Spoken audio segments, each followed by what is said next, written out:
Estamos ao vivo, então, aqui de novo, da Jabro, aqui em Ribeirão Preto. E hoje, agora, esse podcast é muito especial, porque vai ser o primeiro podcast internacional da radiologia. Hoje a gente está recebendo aqui o professor Ruben Pawels, que palestrou ontem aqui na Jabro para falar sobre inteligência artificial. A gente vai falar um pouquinho mais sobre isso, mas é muito importante avisar para você que está aí acompanhando a gente que eu vou fazer as apresentações aqui de todo mundo em português e depois nós vamos continuar em inglês, tá? Então, talvez a gente consiga aí ativar a tradução ao vivo. A gente não sabe se isso vai funcionar, você pode tentar.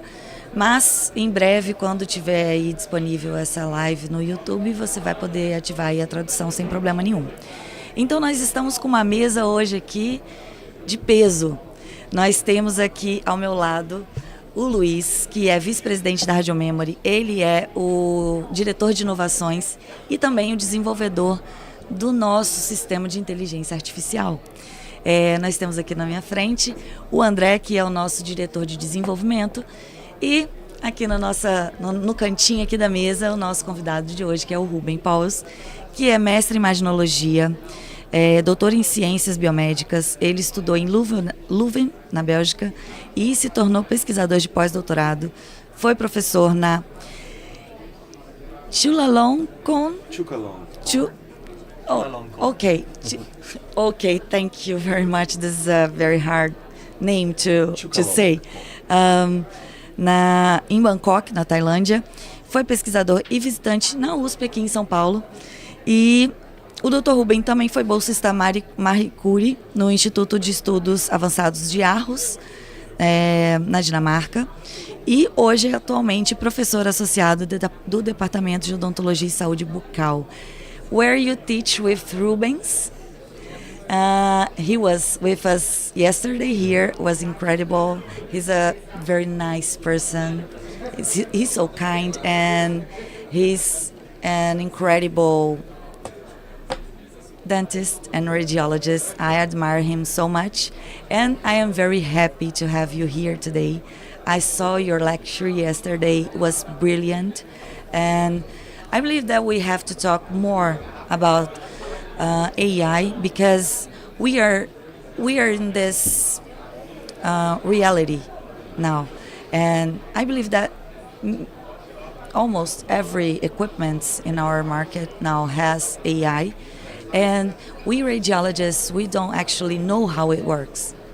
So you know a lot about AI. We were talking before here because Luis has so many questions, and we are going to keep more generic in the questions here today, because the point here is to enlighten our radiologists about AI.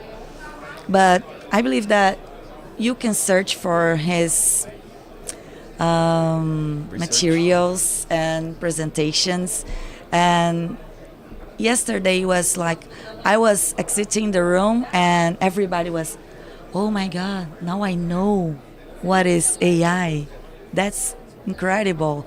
Because we have AI, it's a reality outside of radiology and odontology. We have ChatGPT, and we have AI in many apps that we use today in social media, but we don't actually know how it works. We just use it. And it's so important to know how it works. It's something that I love here, because I work with AI in RadioMemory. I am a happy radiologist to work with this here, and I think it's beautiful to see the things happening when we make the notes, and then it goes to the developers, and when it come back to us, we see, oh my God, he learned. It's doing by itself. It's incredible. So thank you for accepting to be with us here, Ruben. And before you start the first question, I would like to say that knowing is a crucial step to trust.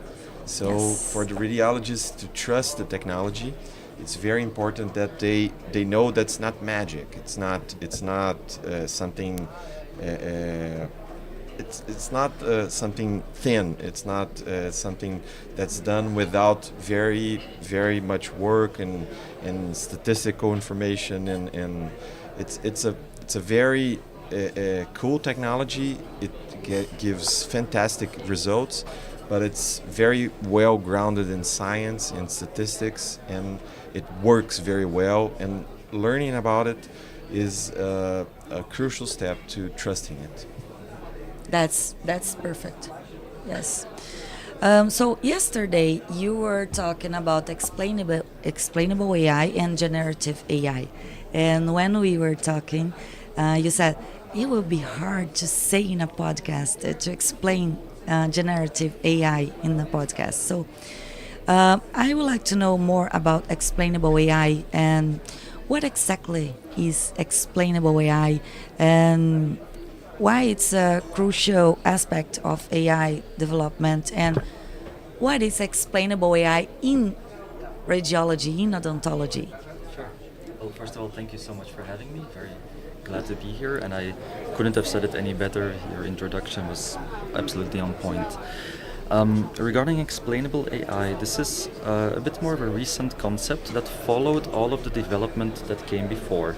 If you go back about 10 years when deep learning really took steam because of new algorithms being introduced, because of computational power increasing, we had a few years of heavy development of mostly neural networks, and for images mostly kind of convolutional neural networks. Deep learning became, for me, the hottest topic I've ever seen, experienced in research. But at some point we noticed that disregarding all of the positive aspects, the high performance of these models, all of the flexibility you can do with it, there's now a bit of a new problem. The fact that these models are, as such, quite complex and have up to millions, sometimes billions of parameters, it can sometimes be hard to understand what happens between a given input, like an image, and a given output, like a diagnosis, a segmentation, anything else that an AI does. Because everything in between, it's not quite a black box, because you know exactly, you can see the value for each parameter as long as you have trained the model yourself. You know what it consists of, but you cannot really understand it, what the reasoning or the intelligence part of the AI. So, whenever AI then is used for rather important decisions or important applications, it would be nice to get more information about what's happening, what is leading to a certain output.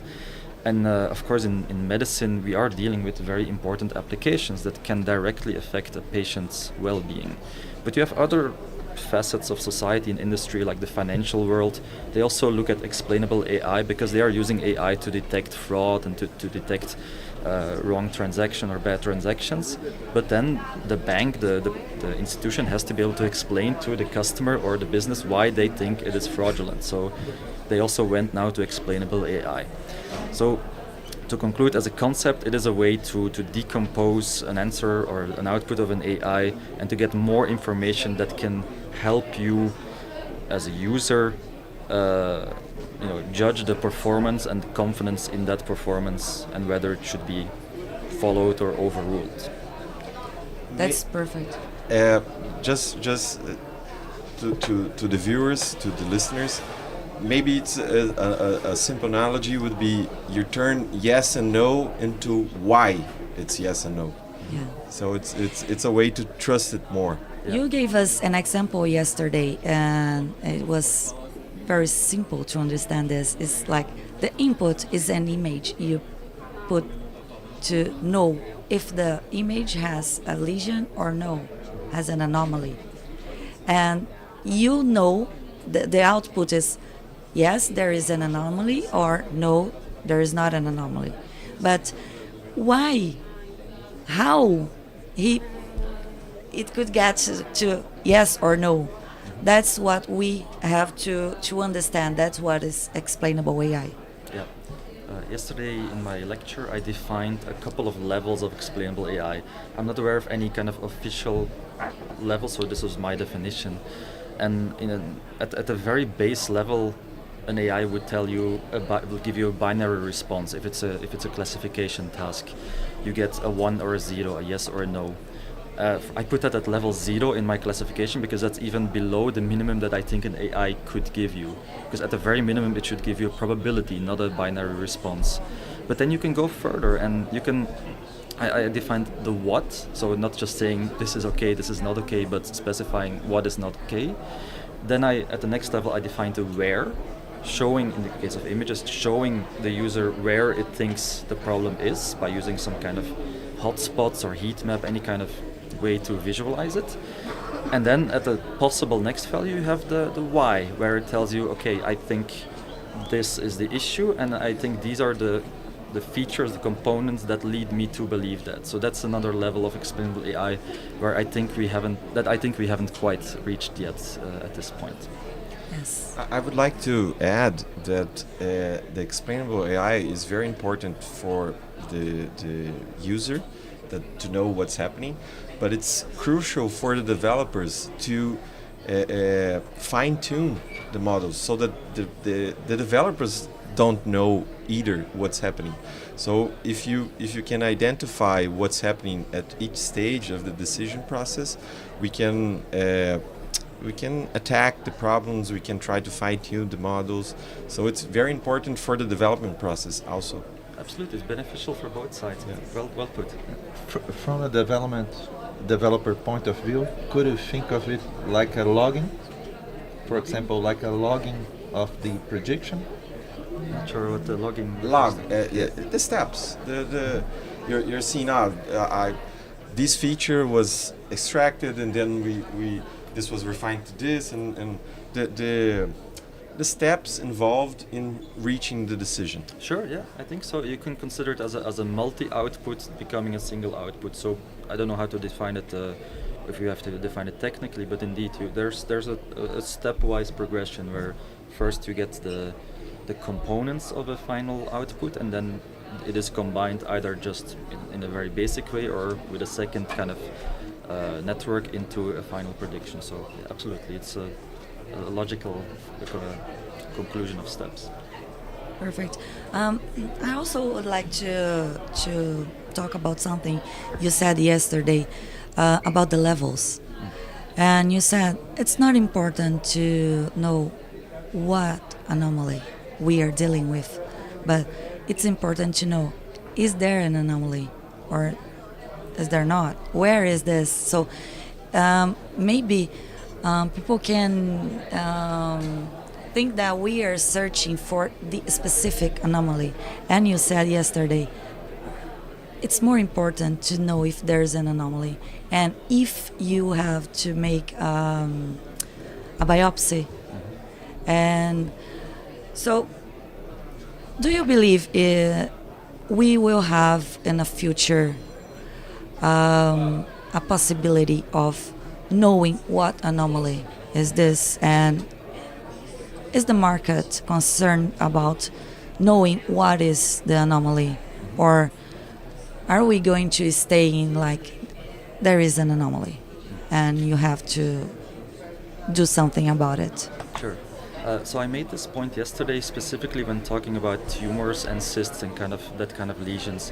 So, and I showed an overview, kind of a table or a figure with all types of odontogenic cysts and tumors defined by the WHO. And I didn't count them, but there were a lot. And some of them, even though I'm not a radiologist, I've been in the world for some time and I hadn't heard of some of them. So I assume they're very rare. And that led me to say that it's very unlikely to be able to train an AI for each of those dozens of, in this case, tumors and cysts, but you can expand that principle to other types of lesions and pathology. But it might be possible then to describe features and then use those features to make some kind of differential diagnosis, option one, or forget about the diagnosis, at least the AI diagnosis, but just make a decision, should this patient get a biopsy or not? Because typically in a clinic, I believe that would be a major decision to make to distinguish already kind of benign lesions or lesions that can be treated without needing further information, and the other ones that really need a final conclusive diagnosis, typically using a biopsy. Yes, because the more important is knowing how to proceed with that you are seeing. So we help more the dentist by telling him what he has to do after the image exam. Okay. I would like to add a little bit.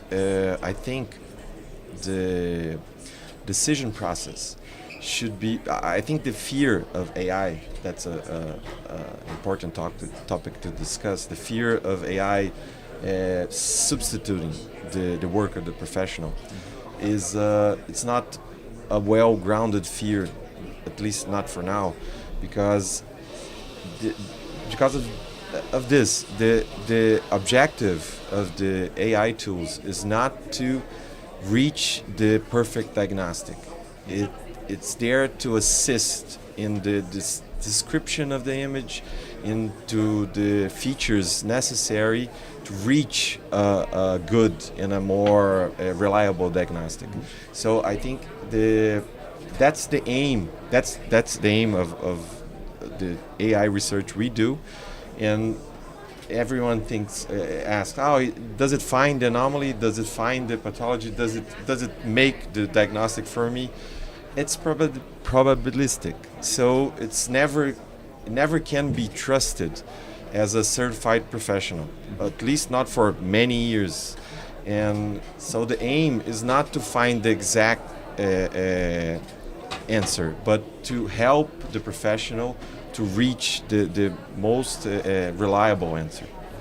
May I comment on this? Yes. Yes, I want to know your opinion Sure. about this. Well, I fully agree with your sentiments, and I think most people would agree. If you go back 4 or 5 years when AI was really coming up, you could see immediately a reaction from, let's say, the radiological corner. You had societies publishing statements and expressing their concern about the future of the profession. And like I said, I fully agree with the statement that AI is really intended as an help, a tool that helps the clinical expert. But sometimes I think, and I make sometimes the analogy with self-driving cars. I mean, you can find other examples. What if we reach a point, or when we reach a point, that AI on average outperforms a radiologist? And we can kind of see it for very specific tasks already. Some research showing that, okay, a radiologist has a somewhat lower diagnostic efficacy than a certain AI for a very specific task, for a specific data set. But once we get to a point where an AI has been proven to outperform all but the best radiologist, what is then in the patient's best interest? Should we then keep decisions in human hands because we are more comfortable with that? Or are we then making a disadvantage to the patient because we have the research backing up the fact that AI, but you, as you mentioned, that we are talking about years in the future, probably. Yes. We will have time to adapt. Sure, and that's it. I think explainable AI will have a very important role in reaching this point, because even if it outperforms, if it can't explain what's happening, nobody's going to trust it. Mm-hmm. So I think we have to go and develop all these areas first, but it's the future. So everyone, we can focus in more important human tasks and let the AI do the statistical work. Mm-hmm. And to finish the analogy with, or to make the analogy with the self-driving cars that I mentioned, we can see that, in many ways they're already driving safer than most humans, but in certain conditions at least, and depending on what we're talking about. But whenever there's an accident, like there have been a few, it's back to the drawing board. Yes. And they are really considering all of the possible reasons for the accident. And I think AI implementation is going to be similar. Like if and when something goes wrong, it will be scrutinized and things will really kind of go. It's not really a step back, but definitely it will be on hold a little bit, and things will be really, like I said, scrutinized. So the bar is going to be higher for AI. Yeah, that's it. Yes, much higher. Yeah. Basically, the AI won't make us slaves. like many people No, say. that we can't say because we're talking about AGI and other subjects. It's not this kind of assistant. But yeah. who knows? Yeah. GPT is here. I really don't know what's going to happen in the next 10 years. I am looking forward to know this. So we are talking about AI and explainable AI. I want to know what we have here in the moment in dentistry. Can you give me some examples? Sure. I feel like we actually, it's not that complicated to implement it. And in a way, we collectively already have everything available to make it more explainable. Because I feel in most situations, specifically to radiology, showing a heat map or something that shows where the AI thinks the problem is, can already be sufficient. The other part I mentioned that we talked about is just another level, but if you have probabilities of a confidence probability or something like that, you have something visually, which any deep learning model, it already has that information. You just need to get it out of there and show it on an image. There's no extra effort needed, no extra development needed to have information in which pixel, which voxel or something. There's more important information than in others.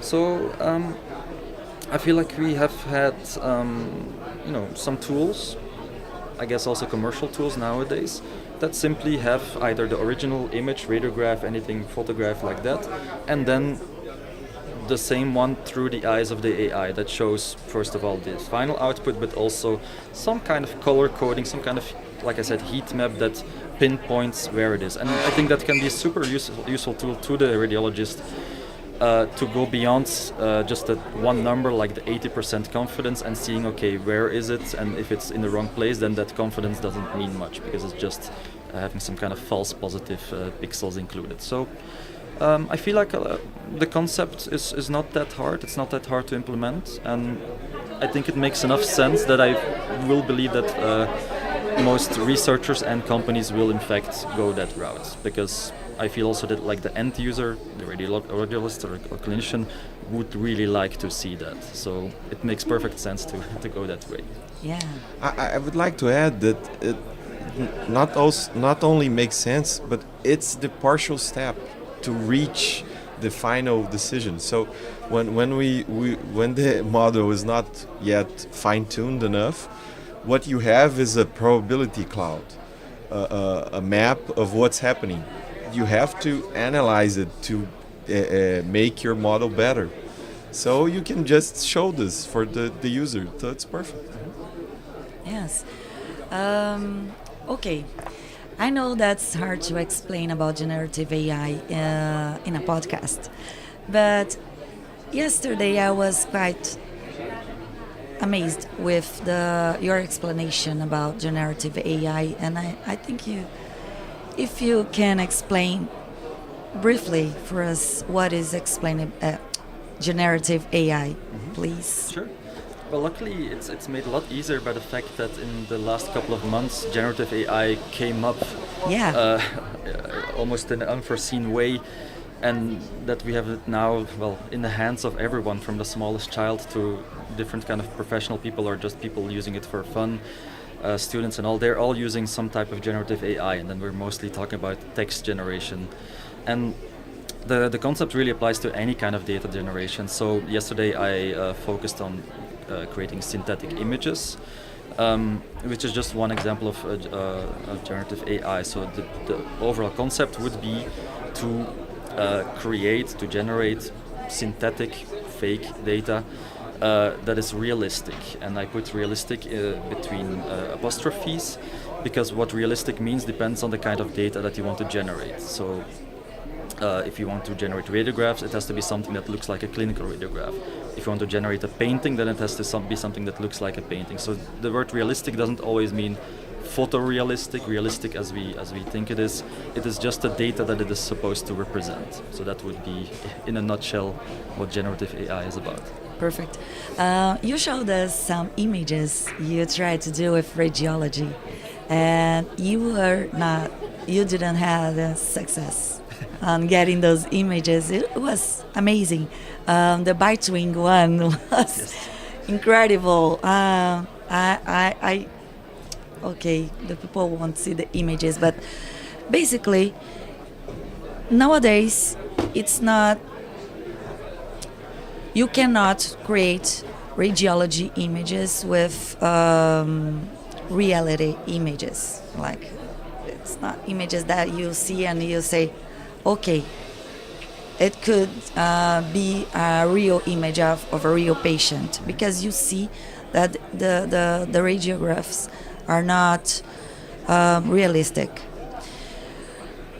But do you think we are going to achieve this in some point? So the example I showed yesterday, like the Bitewing and the other ones, they were all examples from, let's say, generic image generation models.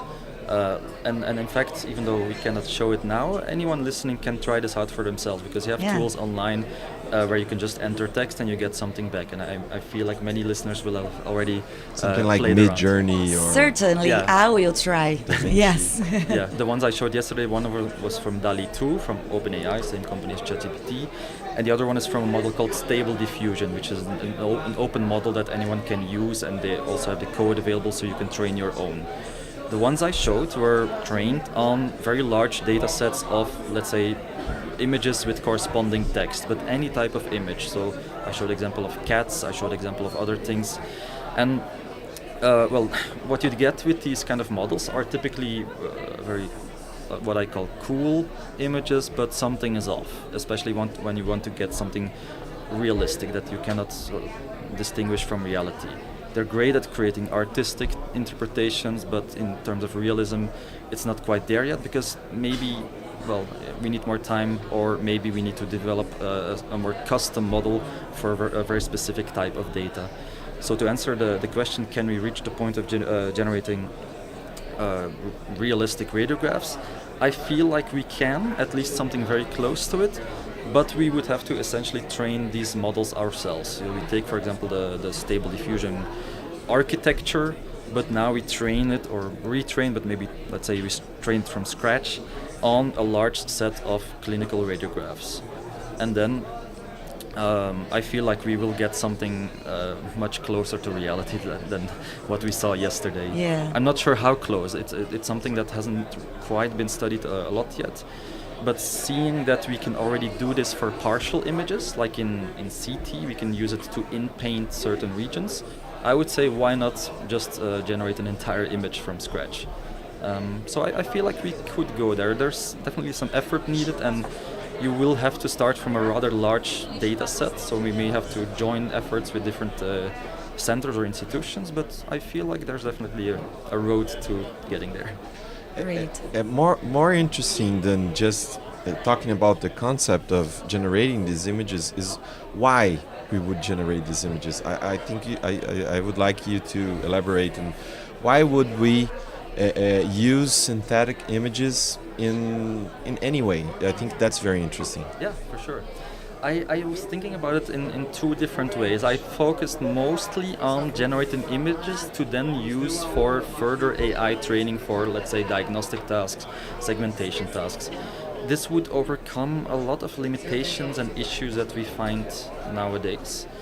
And in some ways we have reached a saturation point in research where people are training decent models on data from their clinic, but they are limited in, first of all, the sample size by the patients that they have in their database.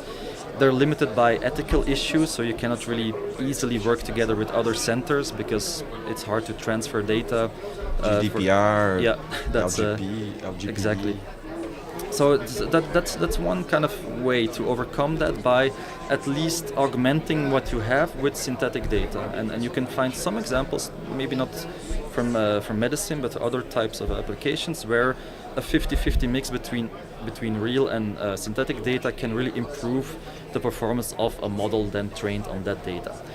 But I think there's other benefits, let's say student training or radiologist training. This is also limited sometimes by the patients or the data that you happen to have available. And now that we're going more into personalized training and personalized education and all that, it would be nice to be able to generate on the fly, quasi-infinitely an image with a certain type of lesion, a certain type of problem, which is then already kind of pre-labeled because it is generated, so you already know where the problem is. And you don't have the data problem. No data problem. Every image is new and unique, so there's a lot of benefits also for human training and for AI training. I think that's kind of the two applications that I was thinking of. Great. You answered my next question right now. So, we talked about a lot of things today, and I don't have many questions to do now. If you wanna. No, I have some questions. One of million questions. Yeah, I have lots of specific questions. I already talked a lot with Dr. Paul before the podcast, and I'm probably going to talk a little bit more after. But I think for the podcast, I think we could reinforce. We could do a little bit more on what's the implications of AI in the near future, and a little bit more. What do we have to do to teach the community, the practitioners? What can they expect? What's the directions that the researchers and the developers should go to make it work with trust, with reliability? What's your take on where do we go from here? Sure. I will go back to the very start of the podcast. Kind of the first statement you made is to show the practitioners that it's not quite magic. There's a lot of very nice and complicated mathematics underlying it, but you can explain the basic principles in a pretty palatable way. And I tried to do this in my introduction to my presentation yesterday. I talked 15 minutes, 20 minutes about supervised machine learning, and I call it 101. No prerequisites, no mathematics needed. I explained using a very simple curve how things like gradient descent and other concepts used in machine learning, how that works. I used an analogy like going down from a mountain, and this is the type of material that I will also teach to undergraduate students that now hear about AI for the first time. So you can give that information to any kind of level of profession, any kind of background, in a way that they can understand. Okay, this is more or less what's happening. There's a lot more, behind that, but at least it's not something magical, and there's actually a very deterministic aspect to it. You will always, for a trained model at least, you will always get the same output for a given input once it's trained and if it's fixed. So things like that. Since this topic came up rather quickly, in a matter of, let's say, 10 years, it went from almost zero to where we are today. Teaching is lagging a little bit behind, so we can see now that slowly but surely courses and things like that are being implemented in curricula, undergraduate curricula in medicine and dentistry, definitely specialization courses, CE courses and all that. So definitely there's some work to be done or some effort to be done there, but I feel like it will be possible to teach them to an extent that they will be very confident in at least a principle, and then for any given tool that they use, it's up to them to understand as much as possible how it works and how they can use it in the best way.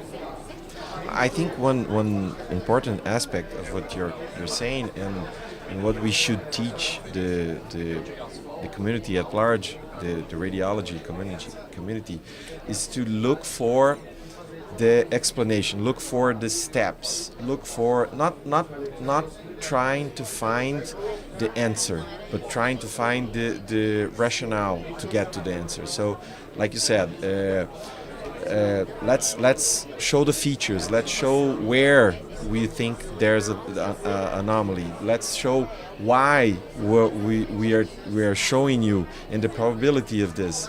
Let's help you find the differential diagnostic and not try to do the work for you. I think good AI, at least in the current stage, is the AI that can augment the power, the diagnostic power of the professional, and not trying to substitute it. I remember software, I think 7 years ago, medical imaging software tried to find mammography lesions automatically, and it tanked, it bombed, because it find a lot of artifacts as lesions, and if you go down the probability, then it wouldn't find anything. So it got in the way of the practitioners much more than helping them. So I think the goal here is to try to strive for the explainable, for the features, for the path that you have to take. So I think it's a human aspect of the industry, and I love that your research and your position is on this objective, on this goal. Would you care to elaborate a little more about this? Sure. Well, I do fully agree, and on top of that, I would say that there can also be some responsibility to, let's say, the developers. Once we're talking about commercial tools, I think that within the limits of intellectual property, it would be nice for the developers to explain to their users how the tool works, either before, like as a sales pitch, or after sale to help them use it and all that. So, yeah, I think I don't have too much to add other than that. So it's all about helping the user just understand within the limits of, because we cannot go too deep into what is behind it. Like yesterday that I showed a slide with two types of training the users. One type would be to talk about things like Wasserstein guns and all that, and very complicated topics, or maybe not even that complicated, but just stuff that takes time to explain, or to give it to them in a way that any clinician will understand. What data was it trained on? If we think about radiology, is it going to be applicable, or what we call generalizable, to images from their machine? If it's trained on images from a different machine, from a different vendor, that can be an issue. What was the performance of the model, not during training, but during testing on new data?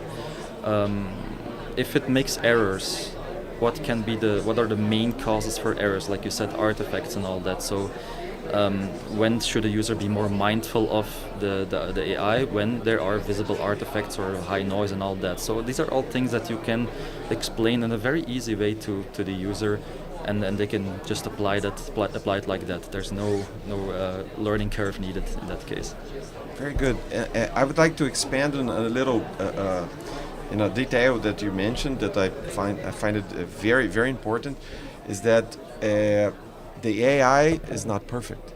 It's a probability.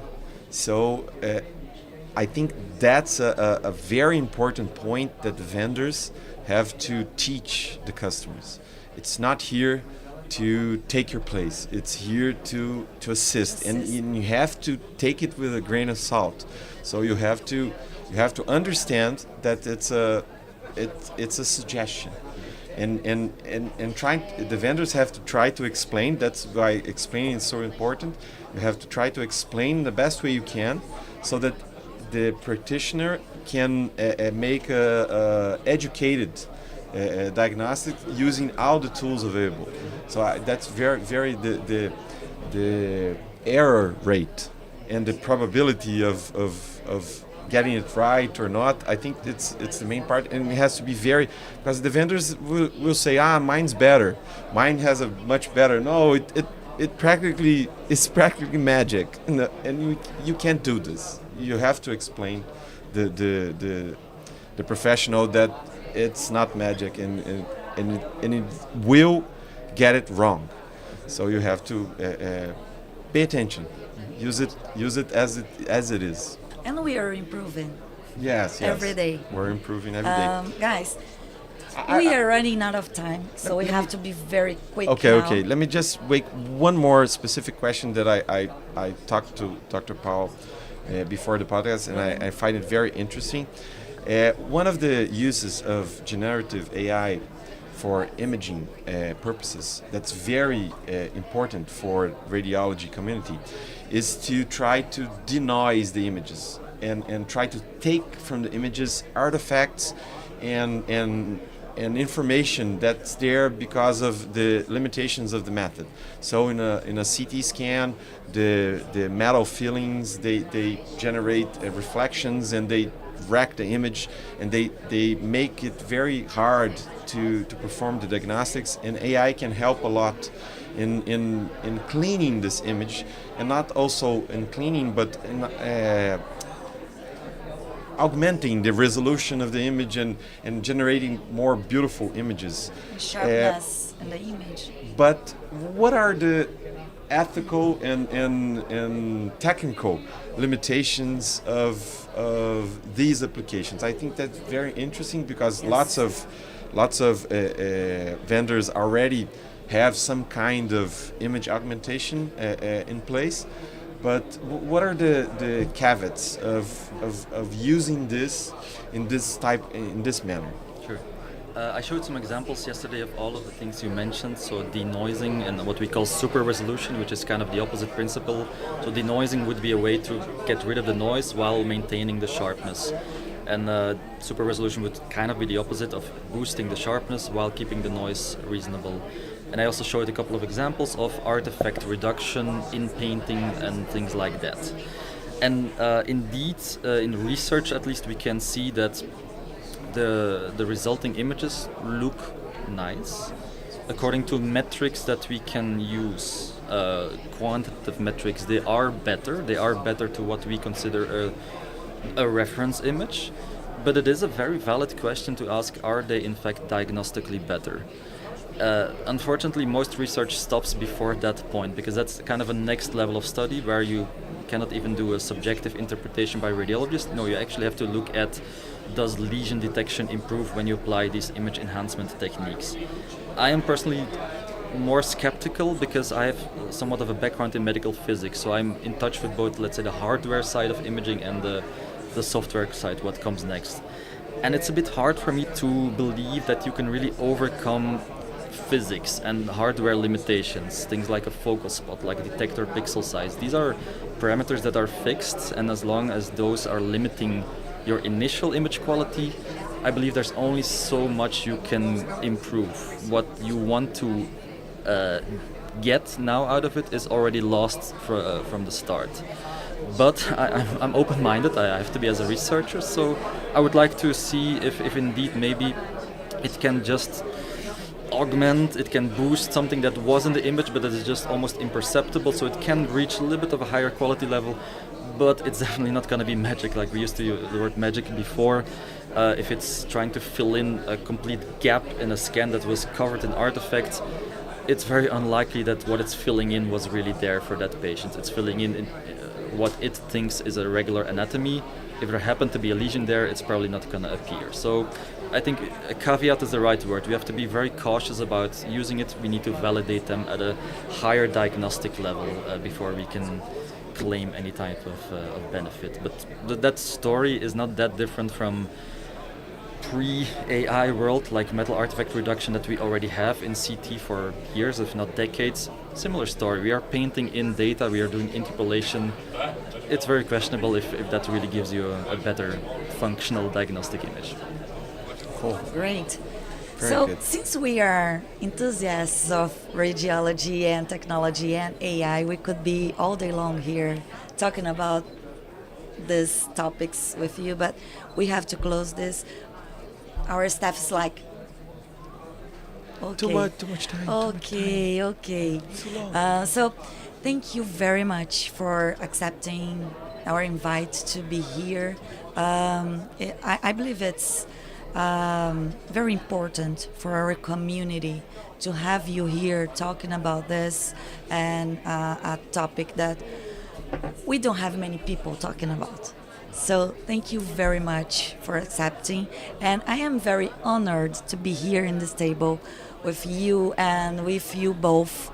You are inspirations for me, and thank you Radio Memory as well to have me here, and and to give me the opportunity of working with AI.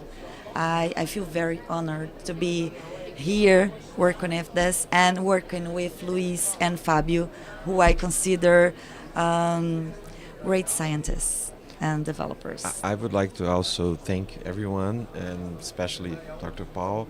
It's very nice to have someone with so much research in an area that we are breathing and eating for the last 5 years. Yes. So it's very, very relatable, and it's very interesting to hear about other aspects, because we developers, we have a very technical view, and we are very in touch with the market, so we have a little bit of experience about the fears and what kind of education we have to perform. But you brought lots of human aspects and technical also that are very important, and it was very I'm very enriched by the talk and by your presence here. I would like to thank you very much. Thank you so much. It was an absolute pleasure. And we also have to give you a gift. Oh. Yes. So thank you. It's a little gift from the state of Radio Memory, and you will have here some things to eat from Minas Gerais, We have a very good cheese. Yes, which is the state with the best food in Brazil. And the best cachaça. In the best Best cachaça. cachaça. And you have cachaça. Yeah, that's Yes. a present. Okay, thank you one more time very much. I'm so sorry for my English. No, I it's believe very there are good. many wrong words, but we made it. Yes. We made it. We are. Congratulations for us all. Thank you very much. And okay, we can finish now. Pessoal, fica aqui. A gente vai ter vários outros podcasts acontecendo hoje. Muita gente legal vai passar por aqui. Muitas empresas também. Então, fiquem com a gente aí no YouTube ao vivo. Ok.